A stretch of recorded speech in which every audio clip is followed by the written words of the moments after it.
네, 오늘은 8계명입니다, 여러분. 8계명이 뭔지 아시는 분 계시나요? 네, 기대하고 물은 건 아니었어요. 네, 도둑질을 하지 말라인데요. 우리 또 같이 한번 소율이 문답 함께 문답으로 읽으면서 이렇게 힘있게 시작을 하면 좋겠습니다. 네, 8계명은 무엇입니까? 도둑질하지 말라입니다. 그럼 8계명이 요구하는 것은 무엇입니까? 세상을 합법적으로 늘리는 것입니다. 8계명이 금지하는 것은 무엇입니까?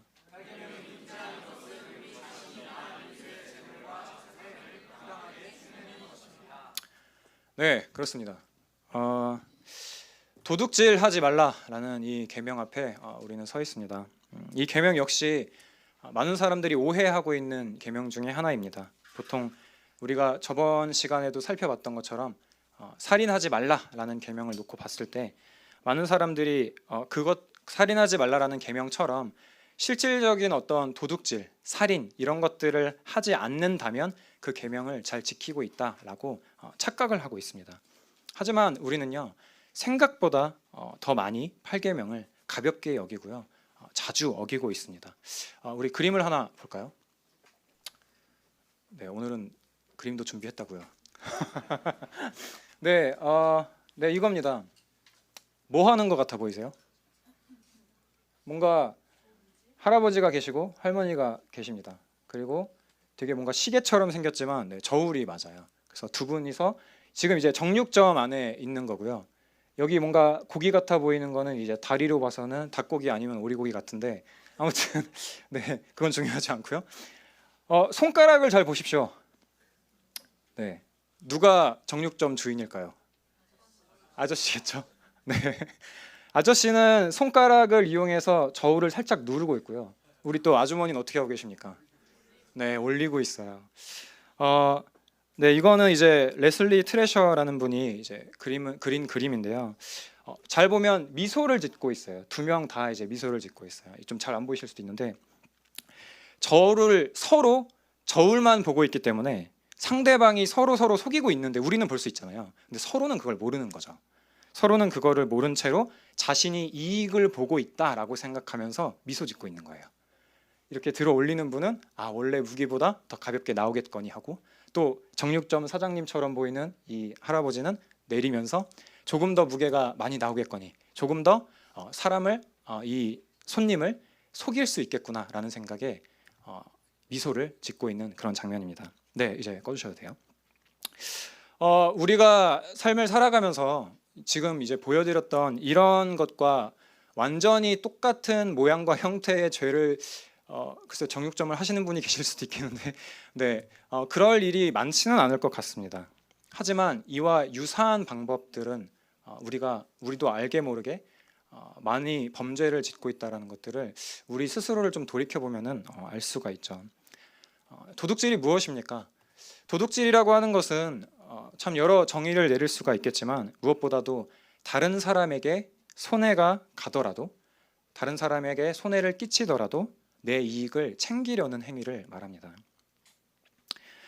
이 모리스 위라는 목사님은요, 방금 보여드렸던 그 그림에 대해서 소개하면서 이렇게 말씀해 주십니다.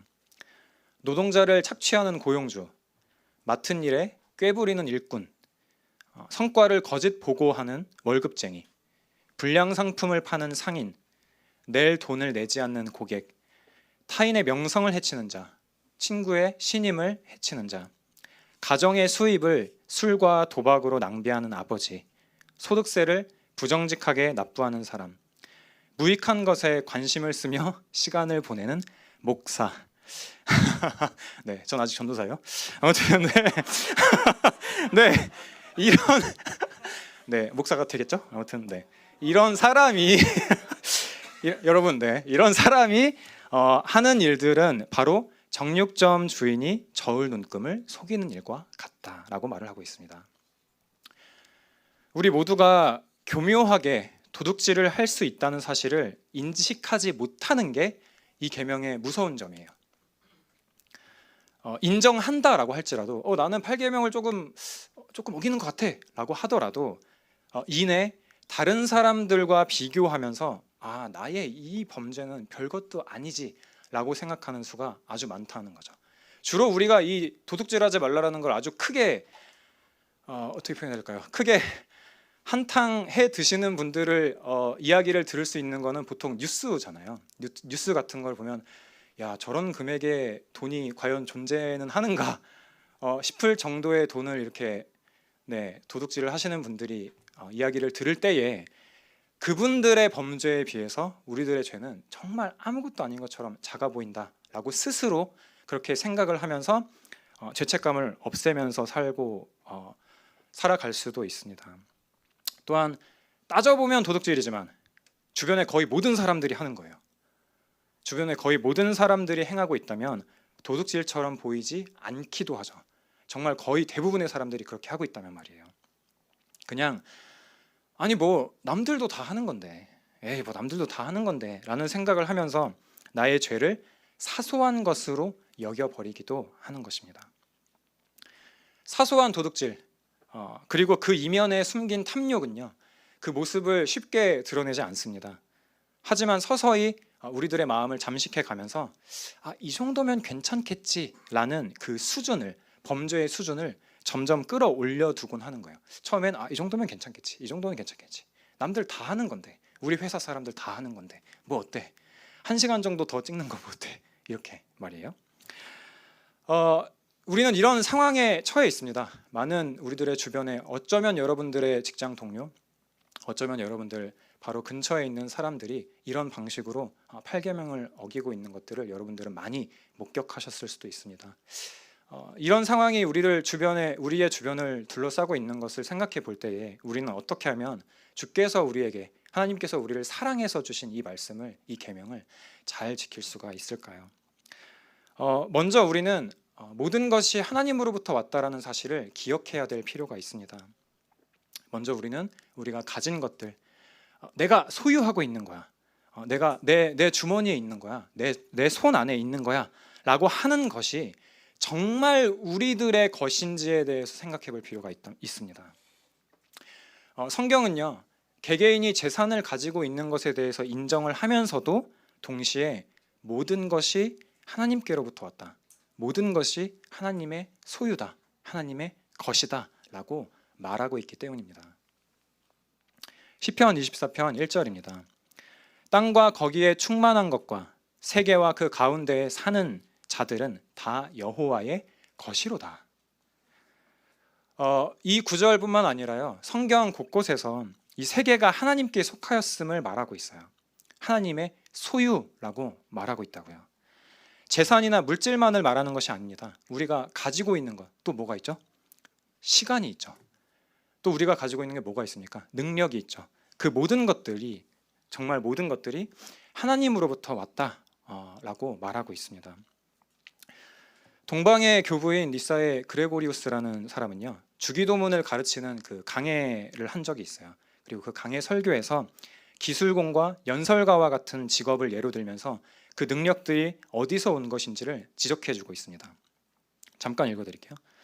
한편, 그러니까 말을 이렇게 막 강해를 하다가 이제 중간에 이제 각 직업들을 조금씩 소개를 하면서 이제 주기도문 강해라 그랬잖아요. 이 사람들이 얼마나 기도를 안 하는가, 막 이런 얘기를 하면서 이제 찝어주는 거예요. 한편으로 기술을 추구하는 기술공은 자신이 당면한 일에 대해서 하나님의 도움을 효력이 없고 무익한 어떤 것이라고 판단합니다.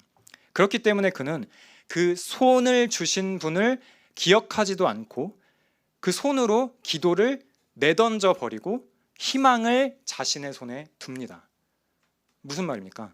기술공에게 손이 없다면 더 이상 그 사람은 먹고 살 수가 없는 거잖아요. 그런데도 이 사람은 자기 손을 주신 하나님을 기억하지 않는다라는 거예요. 그런 방식으로 기도해야 될, 마땅히 기도를 올려야 될 하나님께 기도하지 않고 그 손으로 기도라는 것을 내던져 버린다라는 거죠. 기술공의 손은 누가 주신 겁니까? 하나님이 주셨죠. 네. 목사가 전도사인데 아무튼 말을 하는 거는 누가 주신 겁니까? 제 목소리는 누가 주신 걸까요? 저는 어떤 분이 저에게 말을 할 수 있는 능력을 허락해 주셨을까요? 하나님이죠. 저뿐만 아니라 여러분들도 마찬가지일 겁니다.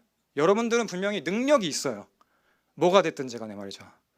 일터에서 일할 수 있게 되는 능력이 있습니다. 일터로 나가게 만드는 의지와 체력들이 있어요. 물론 여러분들은 다르게 말씀하실 수도 있겠지만 내가 일터로 나가는 건 할부금 때문이다 라고 말씀하시는 분들이 있을 수도 있겠지만 생각해 보자고요. 할부금 때문이라고 하더라도 있는 체력을 짜내서 일터로 나가기 싫지만 나가게 만드는 그 의지와 체력들은 도대체 어디서 온 겁니까? 여러분이 여러분의 능력을 기르셨다라고 생각합니까? 그렇다면 그 능력을 기를 수 있는 환경과 시간들, 또 성장을 할 수 있는 그런 요인들은 도대체 누구에게부터 온 겁니까? 하나님께서 저와 여러분들에게 주신 거죠. 여러분, 참으로 우리들의 것은 없습니다. 하나님으로부터 모든 것이 왔습니다. 우리는 이 땅에서 하나님께서 우리에게 맡겨주신 것들을 관리하는 청지기일 뿐입니다. 그런 의미에서 생각을 해본다면요, 이 8계명은 단순히 이웃의 소유를 뺏지 말라라는 것만이 아니라 이웃의 소유와 재물을 손상시키지 말라는 명령이기도 합니다. 동시에 우리가 가진 것, 다시 말해서 하나님께서 우리에게 잠시 동안 맡겨 놓으신 것들을 하나님의 뜻에 알맞게 사용하라라는 명령이기도 하죠. 어려운 이웃에게 손을 내미는 건 역시 8계명이 명령하고 있는 것입니다. 하지만 이것은 참 쉽지 않은 일입니다. 네, 어떻게 내가 열심히 직장에서 땀 흘려 번 돈을 어떻게 내 지갑을 열어서 사람들에게 나눠줄 수 있을까요? 참 쉽지 않은 일이에요. 좀처럼 8계명을 지키기가 쉽지 않습니다. 우리는 왜 그럴까요? 왜 이 계명을 지키는 게 우리는 참 어려워할까요? 또한 우리는 뭐 때문에 교묘하게 8계명을 계속 어기게 되는 걸까요? 무엇이 우리의 도둑질을 부추길까요?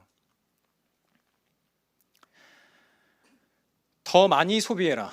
그러면 행복해질 것이다. 라는 이런 메시지는요, 우리 주변을 에워싸고 있습니다. 기업들은 소비 욕구를 최대한 부추기고 사람들은 실제 나에게 필요한 필요보다 조장된 욕망에 따라 소비합니다. 여러분들의 소비 패턴을 한번 생각해 보세요. 꼭 필요해서 어떤 물건들을 구입하는 게 아니라 저 물건이 없다면 내가 뒤처지는 것 같아. 혹은 저 물건이 없으면 내가 불행한 사람이 되는 것 같아. 라는 것을 조장해서 욕망을 끌어올리기도 한다는 거죠. 네, 그렇게 우리들의 탐욕이 자극됩니다. 그런 것 같아요. 사역 잘하려고 샀어요. 네. 그러면 우리는 탐욕을 통해서 무엇을 이루고 싶은 걸까요? 무엇보다 우리가 8계명을 지키는 데 있어서 가장 큰 걸림돌이 되는 것은 기업이 우리들의 소비 욕구를 자극하고 이런 것들도 있겠지만 무엇보다 우리들의 도둑질을 부추기는 것은 우리의 죄성입니다. 타락한 인간의 마음은 죄로 기울고 이 땅에서 그리스도인들은 계속해서 죄와 싸우는 과정을 겪습니다.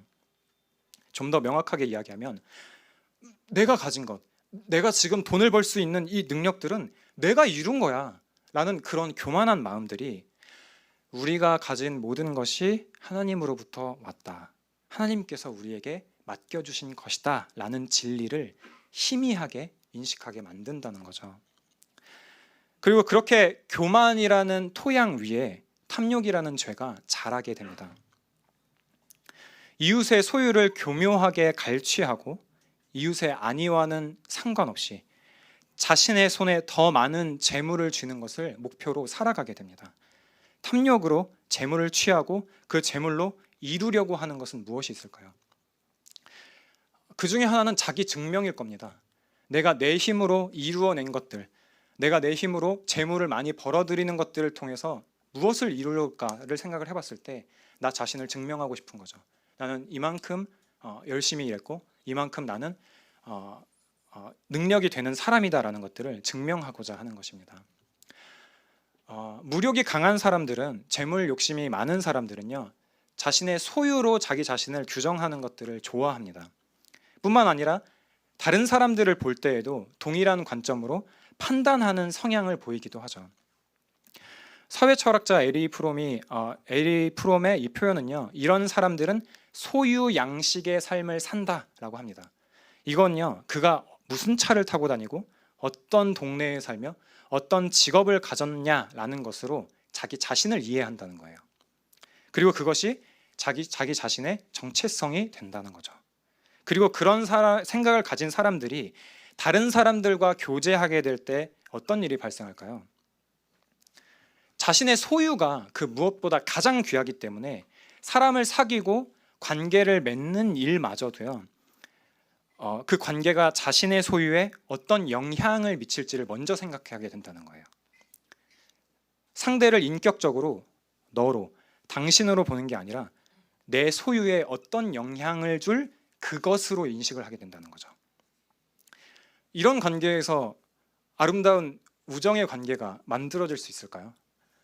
절대 그럴 수 없겠죠. 네, 이런 관계는 오히려 탐욕을 위한 동맹에 더 가깝습니다. 마음에 탐욕을 품은 사람은요, 어느 형편에서든지 주님께서 맡겨주신 일을 한다라는 생각은 없고 오히려 뭔가 외적인 것을 바꾸면 모든 문제가 풀어질 것이라고 생각을 합니다. 재물을 더 벌고 사업을 더더욱 더 크게 하면 지금 내가 가지고 있는 문제가 다 해결될 거야 라고, 모든 것이 다 잘 풀릴 거야 라고 생각을 한다는 거예요. 근데 오히려 이런 방식은요, 재물을 더욱더 섬기는 방향으로 그 사람을 이끌어 갑니다. 그렇다면 우리는 무엇으로 탐욕과 맞설 수 있을까요?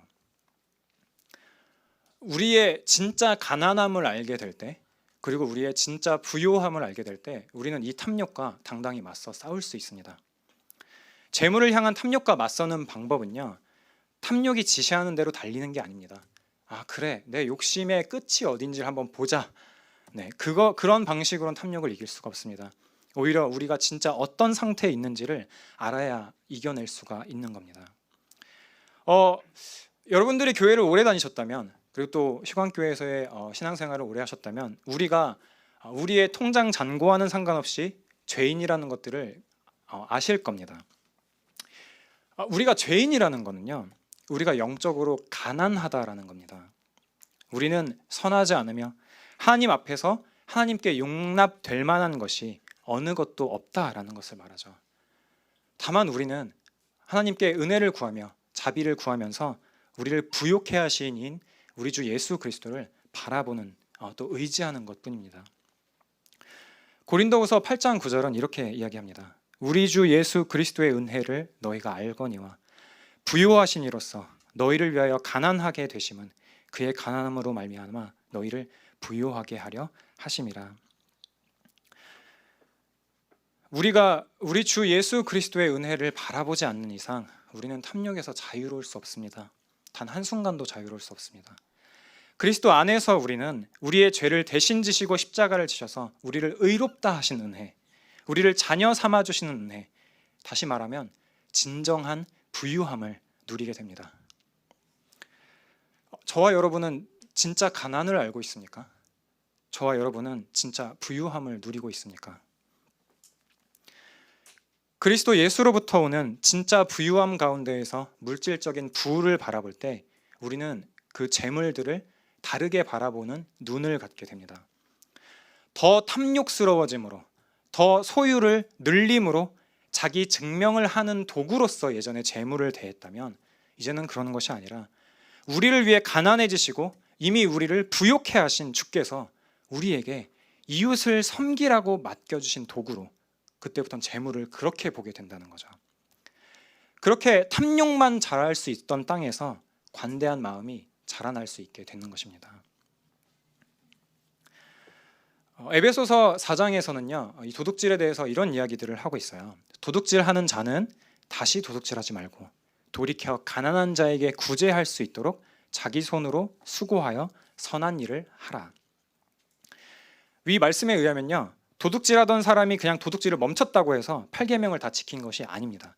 돌이켜서 자기 손으로 일을 해서 자기의 필요를 채우고 또 그뿐만이 아니라 더 나아가서 가난한 사람들을 구제하고 선한 일을 하는 데까지 나아가야 된다라고 이렇게 권면해주고 있어요. 칼빈 역시도 하나님의 재산을 위탁받은 부유한 청지기가 가난한 이웃에게 물질을 순환시키지 않는 것은 도둑질이다, 신성모독이다 라고 말하면서 구제를 중요시하고 있습니다. 오전 설교 기억나시나요, 여러분? 네, 감사해요. 네, 오전에 설교를 들어서서 여러분들이 더 이해가 잘 가실 것 같기도 한데 고대 교회 이야기를 하나 들려드릴게요. 우리의 신앙의 선배들이죠. 신앙의 선배 중에서도 이 초대교회 이야기를 하면 좋을 것 같은데요. 그때 당시에 그 교회는 그들을 박해하는 그 로마인들을 많이 놀라게 했었습니다. 제가 왜 음란에 대해서 말씀드렸을 때도 이제 잠깐 소개를 드렸었는데 여러 이유가 있었지만 당시의 문화와 반대되는 문화가 교회에 항상 있었어요. 먼저는 교회의 성도들이 그들이 속한 문화와는 다르게 성적인 순결함을 매우 중요하게 여겼다는 점이고요. 또 다른 점은 이웃에게 재정을 사용하는 데에는 매우 해펐다는 겁니다. 초기 로마 황제 중 한 사람인 율리아누스는요, 기독교를 매우 박해했어요. 그럼에도 불구하고 기독교인들의 수는 계속해서 증가하고 있었어요. 그리고 율리아누스는요, 자신의 이교도 사제 친구에게 이런 편지를 남깁니다. 내가 도대체 뭘 해야 될지 모르겠어. 기독교인들이 계속 많아지고 있는데 그런데 그들이 왜 번성하는 줄 알아?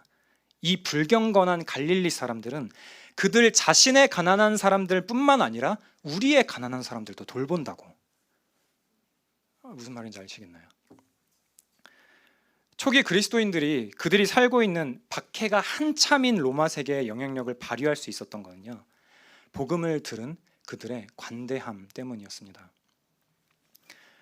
우리가 구제하는 데 있어서 주저하는 이유는 무엇입니까? 여러 이유가 있겠지만 그 중에 하나는 우리의 구제함으로 우리의 형편이 나빠질까 싶어서일 겁니다. 하지만 여러분, 마태복음 6장을 보십시오. 그러므로 내가 너희에게 이르노니 목숨을 위하여 무엇을 먹을까, 무엇을 마실까, 몸을 위하여 무엇을 입을까 염려하지 말라. 목숨이 음식보다 중하지 아니하며 몸이 의복보다 중하지 아니하냐. 공중의 새를 보라. 심지도 않고 거두지도 않고 창고에 모아들이지도 아니하되 너희 하늘 아버지께서 기르시나니 너희는 이것들보다 귀하지 아니하냐. 우리의 소유는, 저와 여러분의 소유는요, 우리의 것이 아니라 하나님의 것입니다. 우리의 소유가 하나님의 것이라는 것을 알고 하나님께서 이웃을 사랑하라라고 하신 그 명령을 우리가 안다면요, 우리가 예를 들어 그 말씀을 따르지 않는다는 것은 어떤 의미일까요? 그거는 하나님의 소유를 맡은 청지기로서 하나님의 소유를 계속 도둑질하고 있는 것입니다. 우리의 소유는 우리 게 아니니까요. 하나님의 것이니까요. 저와 여러분의 생각과 태도는 어디를 향해 있습니까? 이웃보다 더 부자가 되는데 집중하고 있습니까? 아니면 우리들이 하나님 앞에서 터무니없이 심령이 가난한 자임을 아는 데 거하고 있습니까? 예수 그리스도께서 이 땅 가운데 오셔서 행하신 일들을 생각해 보세요. 성자 예수 그리스도께서 우리를 위해 이 땅 가운데 오셨을 때 모든 것을 소유하신 분이, 모든 것을 창조하신 분이, 모든 것의 주인이 되신 분이 말구유에 나셔야만 했습니다. 그분이 직업을 가지시고 땀을 흘리며 일을 하셔야만 했고요, 직업을 위해서 공부를 하셔야 했죠. 그 모든 것을 가지신 분, 우리 주 예수 그리스도께서 저와 여러분에게 내게 나오라라고 말씀하십니다. 그런데 우리는 어디서 탐내며 도둑질하고 있습니까? 그리스도께서 우리 같은, 저와 여러분 같은 죄인들을 위해서 행하신 일들을 볼 때요, 우리는 기꺼이 요즘의 문화와는 다른 문화를, 기꺼이 바보처럼 보이는 행동들을 할 수 있을 겁니다. 여러분, 우리의 손으로 일구어낼 수 있는 종류의 것들 있잖아요. 우리의 손으로 일구어낼 수 있는 종류의 것들은 우리의 영원한 결핍을 채울 수 없습니다.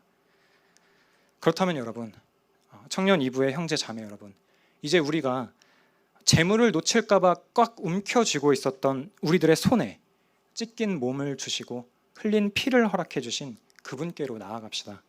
우리가 힘껏 움켜줘야 할 것은요, 이 땅의 재물들이 아닙니다. 우리를 대속하시고 구원하신, 우리를 하나님의 자녀 되게 하신 그리스도 예수의 십자가뿐입니다. 우리 함께 기도합시다.